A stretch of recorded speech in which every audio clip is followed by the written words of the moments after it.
Hello, this is Stephen Wilkins coming to you for some good advice,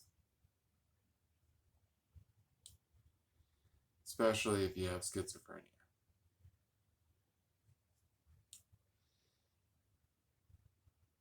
A lot of people would say wizards and witches and sorcerers and sorceresses don't really exist, but I would say if you have schizophrenia, believing that they exist, even though they might not, and everything, um, regardless of what people think, they may or may not exist in real life. Like, I classify myself as a wizard. No one could tell me otherwise that I'm not a wizard. Um, I find that even if it is a delusion, through my schizophrenia, um, it's a delusion that helps me, not a delusion that hinders me.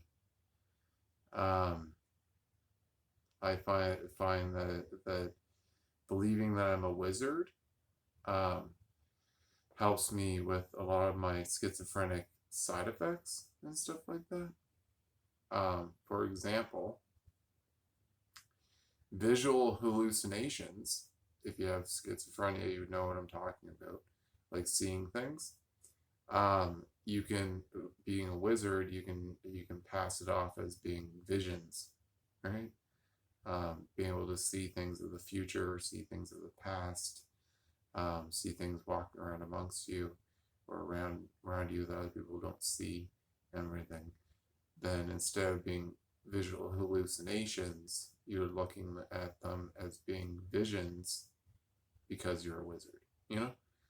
And then audio hallucinations, like hearing voices and stuff. Um, that's another symptom of schizophrenia. And by being a wizard, I pass that off as being hearing spirits, like hearing like entities around me, talking to me, or I can actually talk telepathically, like with them, because I believe I'm a wizard, right? Even though it might not be real, or it's just in my head. Um, Being a wizard makes dealing with my schizophrenia a lot easier. You know, like so much. So visual hallucinations would be visions. Audio hallucinations would be hearing spirits. And that's by believing I'm a wizard or a male witch, or if you're um, or a sorcerer, or for example, if you're a girl, it'd be a sorceress, or just a witch, or whatever. Um, yeah, just having that core belief that you um, are magical in the first place and everything, and that you have power over your mental illness of having schizophrenia.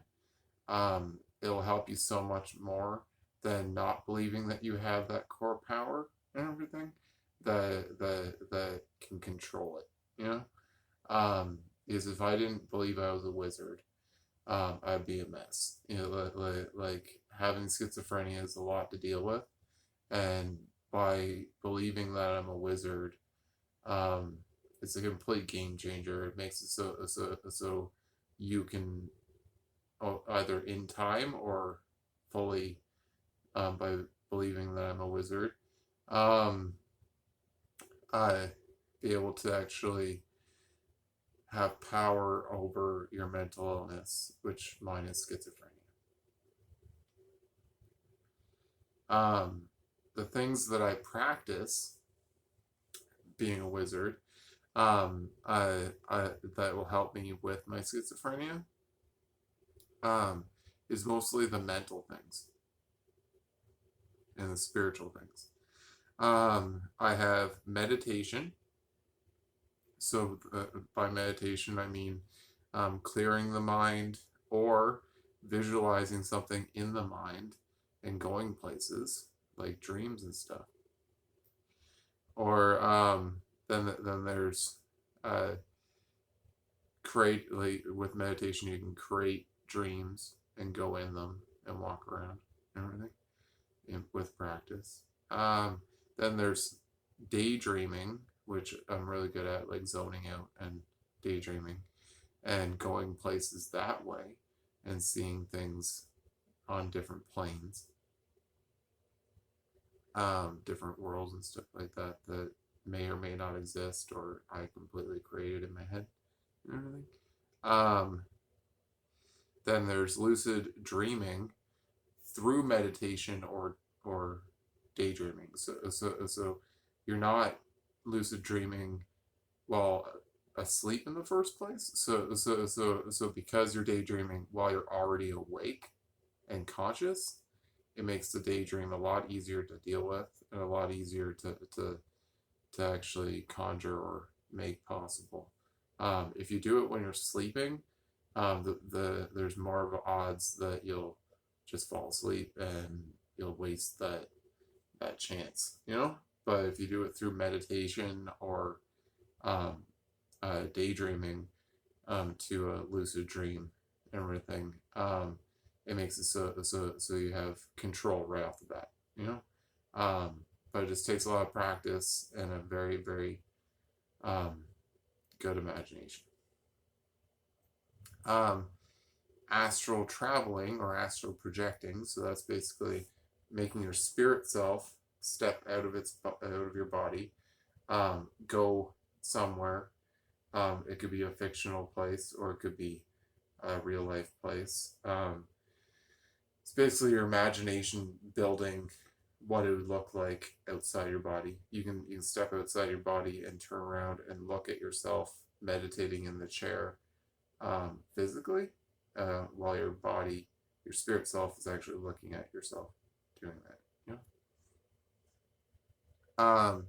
Zoning out would be uh, meditating or daydreaming to the point that you kind of um, leave your where you are physically and go somewhere spiritually or in a dream type state.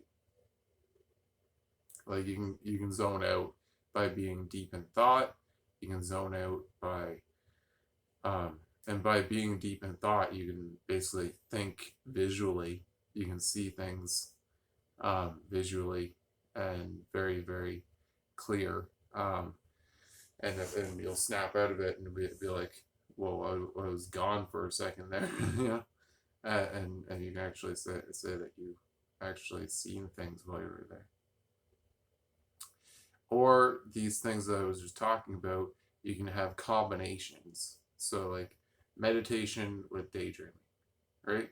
Meditation with daydreaming would be meditating type posture with your eyes closed, but you're daydreaming on the back side of your eyelids, almost like a projector, using your eyelids almost like a VR headset, so you can go places, see things, and possibly hear things in that location that you are going to within. You know, these type things might not necessarily be too magical, but trust me, they feel magical, and it's more in your head and spiritual type thing, and it makes it so you can definitely like um, it's a form of magic. It's not it's kind of like what shamans do, but it's a form of magic, and you can go to spiritual places, you can go to dream places, you can go to different dimensions, different timelines, and so on. But you have to realize that those places that you go are usually made up of your subconscious or your imagination of such a place, you know? So you'll have complete control while you're there, possibly magical powers if you're that good at imagining it. Um, you can possibly fly in that location, inside your head, not physically, but like while you're meditating in a completely different world inside your head, kind of like a lucid dream. Like inside of a lucid dream, you have the ability to defy the laws of nature. You can do so much, like throw a fireball or whatever if something tries to attack you or whatever. But you have to realize that if something tries to attack you, you're as much your avatar or your game character while you're there, as the thing that's attacking you. So you can actually throw a fireball or scare it away or telepathically tell it to go away or something like that. Or your physical self could, like your avatar while you're there, can change shape and turn into another wolf or turn into a bird and fly away, you know, or whatever. You have a lot of control and a lot of mental capability, um, using your imagination, and you're only limited to the power of your imagination in such places. So yeah, good luck. Definitely look into meditation and all these things, um, as being something that you can help that'll help you, um,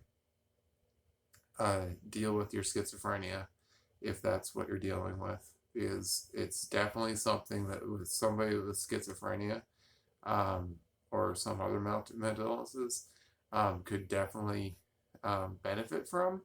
Um, Even though some of it is kind of delusional, um, it's a delusion that's going to help you. It's not necessarily a delusion that's going to hinder you, or it'll help you with the bad sides of your symptoms and stuff like that. It'll make it so you can actually, survive better.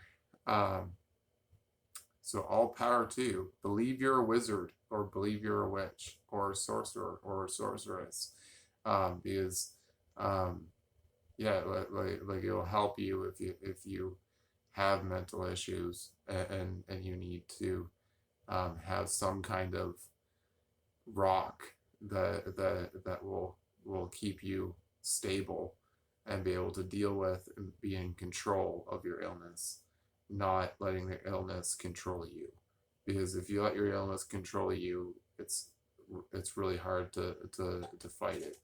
But if you, uh, use your better judgment as being a wizard or a witch or a sorcerer or sorceress at your core and everything, you can do so much and be in control of your mental illness. And like I've had my mental illness for a long, long, long time. Um, yeah, like a long time. And since I was 19, I'm 37 now. Um, and believing that I'm a wizard and really, really, practicing the mental side of magic, um, is like a game changer and definitely helps me with a lot of my mental, um, like schizophrenic type symptoms and everything. So remember, hallucinations are visions, and audio hallucinations is, hearing spirits. So you have a wonderful day, and you will be better because of this video if you really do practice it. Thank you.